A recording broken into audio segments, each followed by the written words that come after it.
Hello everyone and welcome back into another Genshin Impact video. Today we'll have a look at Cyno and his abilities, how to use him, his best teams and everything. So yeah, let's get started. Alright, Cyno, he is a polyarm user, he wields an electrovision and he focuses on dealing damage, so we're gonna build him for that. His main stats are going to be elemental mastery, attack as always, and of course critical stats and electro damage. Let's talk about his talents now. His normal attacks are 4 consecutive spear strikes that will deal a bit of damage, and his short attacks is the usual lunge forward. So this are his normal attacks, nothing really impressive. And this is his charge attack. As you can see, it's nothing we have not seen yet in the game, and we will not focus on these normal attacks and charge attacks at all, so that's why they are only level 2. His elemental skill is where things start to be more interesting. It's basically a dash forward that will deal damage to the opponents along the path. That's the damage it will deal, in my case 221.7%. The cooldown is 7.5 seconds, so it's quite long.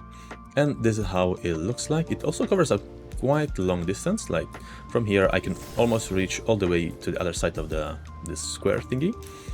And yeah, it's powerful. It also restores 3 electro energy particles for your burst, so it's quite nice for that too. We will skip the second part of this ability for now, because I want to talk about his burst first.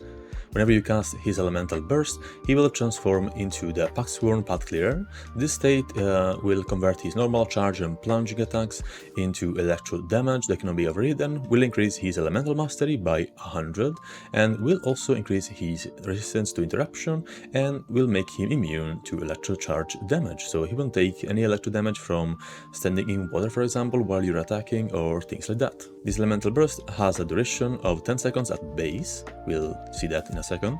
The cooldown is 20 seconds and energy cost is 80, so quite high. These are the multipliers on his normal attacks. As you can see, they are insanely high. His charge attacks also do deal a lot of damage, but we're not gonna focus on those too much. And his plunge attacks are not really worth using because they're quite gimmicky, but they're cool to look at. Alright, moving back to his elemental skill, whenever you are in your Paxworn Path Clearer state, triggering the elemental skill will cause this mortuary rite to be unleashed instead of the normal one, which will basically cause this AoE electro damage instead of the dash forward. The mortuary rite damage is 266.6% at level 9, the cooldown is only 3 seconds, and also whenever you cast it while you are in your burst form, it will increase the duration of that said burst by 4 seconds, up to a maximum amount of 18 seconds as it says here in the burst description. So your duration will be 18 seconds and the cooldown only 20, so yeah, he does love to stay on the field a long time. This is how the burst will look like, so I will transform into this beast with giant claws. Whenever I cast my elemental skill, it will deal this AoE around me, and yeah, that's basically his burst. You may have seen those blades coming from me. That's because of the Featherfall Judgment passive talent. Because whenever I cast my elemental skill while I am in the burst state, and I do see that eye thing on the screen, and basically increase the damage of my elemental skill by 35%, while also firing off 3 Dust Stalker bolts that will deal 100% of Cyno's attack as electro damage. So it's basically a bigger increase for your elemental skill damage, and that's why your elemental skill will be an important part of your DPS. Moving on to his second passive talent, this one is called Authority over the 9 Bows, which basically makes him take advantage of Elemental Mastery to increase his normal attacks damage and also the Dusk Bolt damage, respectively 150% of his Elemental Mastery for his normal attacks and 250% of his Elemental Mastery for the Dust Stalker Bolts, so quite a huge increase in damage over there. And his special passive talent, the Gift of Silence, allows him to gain 25% more rewards from dispatching him on a 20-hour expedition in Sumeru, so quite nice increase there. Let's now have a look at his Constellations, and his Constellation 1 I do think it's quite worth talking about, because this will increase your normal attack speed by 20% for 10 seconds whenever you are in your burst form. Also, whenever you take advantage of the passive talent Featherfall Judgment, this will refresh the duration. So yeah, you can have this active for the whole duration of your burst, about like a few seconds at the start, because the Featherfall Judgment will only trigger every few seconds, so yeah, you have to wait for that. Constellation 2 will increase his electro damage bonus by 10% for 4 seconds whenever he hits opponent with normal attacks, so it's a lot of electro damage, and this effect can be triggered every 0.1 seconds with a maximum of 5 stacks, so up to 50% electro damage bonus. Constellation 3 increases his burst by 3 levels. Constellation 4 is quite useful for rotation, because whenever you are in your burst form and you trigger an electro-related elemental reaction, this will restore 3 elemental energy for all your party members up to 5 times, so up to 15 elemental energy for each of your party members. Constellation 5 will increase the damage of your elemental skill. And Constellation 6, it's quite a long one, but basically whenever you cast your elemental skill or you trigger the passive talent Featherfall Judgment, you will get 4 stacks of the Deed of the Jackal effect that will be triggered whenever you attack enemies with your normal attacks, consuming 1 of the stacks and unleashing a Dust Stalker Bolt. This can happen every 0.4 seconds. You can have a maximum amount of 8 stacks, so if you cast the elemental skill 2 times, that's basically 8 stacks, and this effect will only last 8 seconds, so it's a bit more damage that you will unleash through your normal attacks, and as we said, his normal attacks are the main source of his damage, especially while he is in his burst form. And yeah, overall, very good constellations for a DPS. I do think though that his best one probably is the second one. I mean his first one combined. This will increase your attack speed by 20%, and this one will increase your electro damage by 50%, so yeah, overall, probably just stop at Constellation 2 if you really want to get Constellations. Moving on to artifacts, we only really have one option here, which is the Gilded Dreams, and this is literally the best set for him. It will give him 80 elemental mastery, which he benefits a lot from, and the 4-piece set basically either increases your attack by 14% and or your elemental mastery by 50, depending on the characters in your party. For each party member whose elemental type is the same as Cyno, in this case Electro, he will gain 14% more attack, while for every other character that's a different element, he will gain 50 elemental mastery. This effect takes place whenever Cyno triggers an elemental reaction, in this case whatever reaction you want. These buffs do only last 8 seconds, but you can refresh them whenever you of course trigger another elemental reaction. You could also use the Thundering Fury set. This will increase your electro damage if you have the 2-piece. You can pair this 2-piece with every other 18% attack 2-piece set. For example, in this case, Echoes of an Offering, Vermilion Hereafter, and of course Shimenawa, and also Gladiator's Finale. But if you want to go for the 4-piece set, you really have to invest into an Aggravate/Quicken team, so you need to have at least one Dendro unit in your team. If you do that, this is a nice set, because it will increase the damage bonus that you get from Aggravate by 20%, and whenever you trigger any elemental reaction, it will also reduce the cooldown of your elemental skill by 1 second, which means you can spam your elemental skill even more. As for your stats, I do suggest sticking to attack percentage, crit damage, elemental mastery, and crit rate.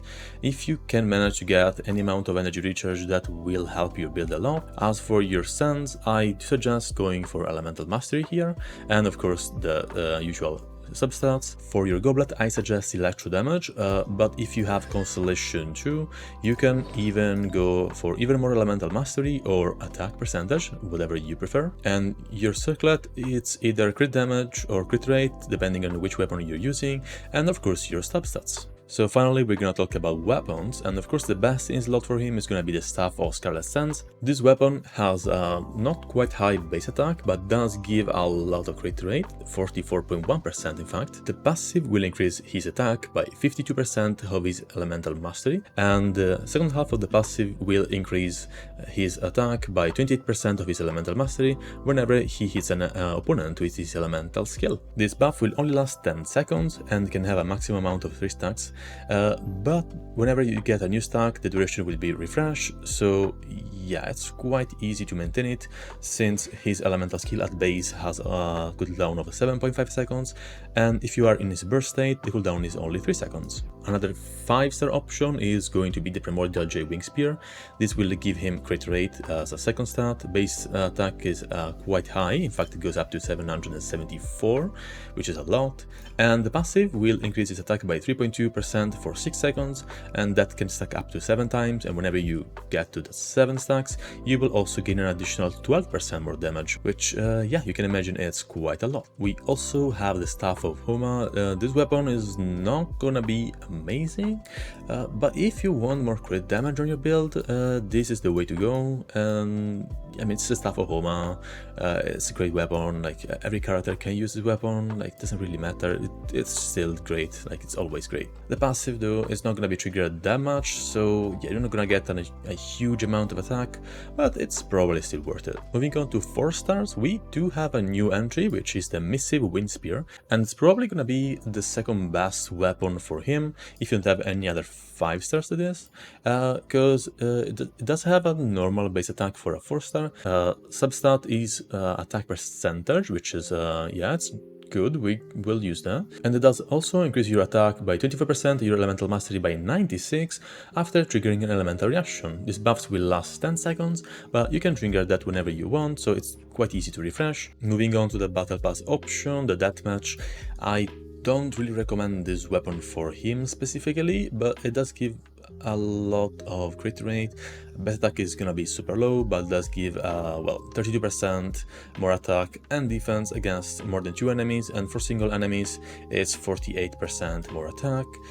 So I mean, yeah, it's overall a good weapon, but it's not gonna be the best one. I do think that this one is still the best one for him. We of course have the Black Leaf Pole, another amazing option. It does give a lot of crit damage if you need that on his build, and the amount of attack percentage you get for defeating enemies is nice, but as always it's not great against bosses, so yeah, kinda meh for that reason.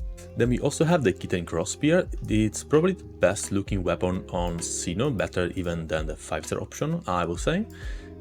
And it's not gonna be the best 4-star, but you can craft it from the forge, and it does give you elemental mastery as a substat, which is a stat he needs.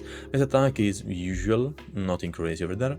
It does also increase your elemental skill damage by 6%, and by using said elemental skill, you can also regenerate energy for your burst, so it's a very good weapon overall. If you manage to get crit rate and crit damage sorted on your substats and main stats, yeah, it's probably a good option for him. There is also another weapon I do not currently own, which is the Moon Piercer. This weapon also does give elemental mastery as a substat. His attack is the same as the Kitten Cross Spear, but the passive is nothing great. Basically, whenever you trigger a danger-related elemental reaction, you will generate this leaf that whenever you pick it up, it will grant you 16% more attack for 12 seconds. You can only have one, and you can generate that plume every 20 seconds, so the uptime is not the best, and it's only 16%, it's also not the best at the refinement one. So yeah, I still think that Kitten Cross Spear is probably better as a craftable option. Alright, so that's basically how you build Cyno. I will leave you to the showcase now. I hope you guys enjoyed the video. Remember to like and subscribe for more Genshin Impact guides, and I'll try and make them sooner next time. And yeah, hope you enjoyed the showcase. I will see you in the next one. Bye bye.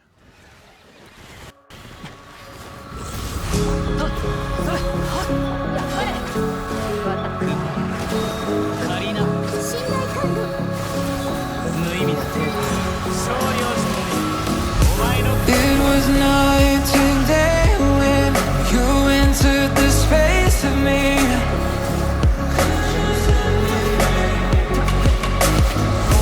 Fragrantly sedated, stuck in your gravity.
sometimes. Sorry that I fall away sometimes.